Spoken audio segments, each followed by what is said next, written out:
Hindi ka magpapakasyon nga ngayon, mare ko. So, siyempre tanggalin mo muna yang mga yan kung ayaw mong maabala mamaya 'pag ikaw ay nadinikit na.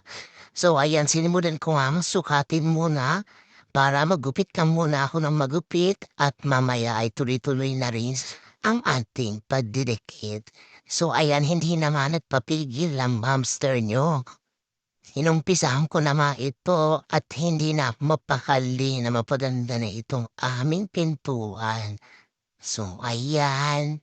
Medyo nahirapan ako ngayon kumpara dito sa cabinet kasi iba yung texture nitong isang wallpaper natin kumpara dun sa nauna.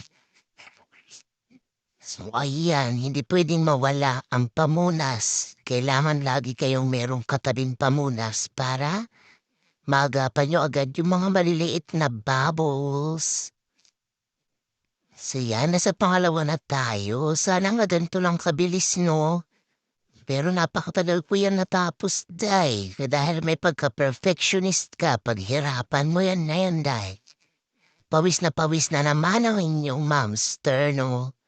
So, ayan malapit na tayo sa ibaba. Konting kembot na lang day matatapos ka na day, tiyagain mo na lang yan.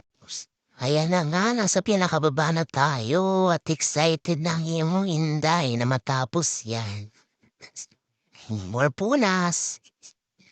So, ayan, dito na tayo sa mga border niya. Diyan ako pinakanahirapan dahil napakahaba ng iyong gugupitin, no? Pero nung ididikit na siya ay mas madali naman.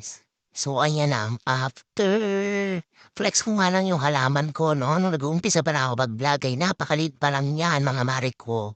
Tignan niyo ngayon ang haba na niya. Pinag-iisipan ko pa nga yan kung lalagyan ko pa dahil lagi namang may nakasabit. Shoo!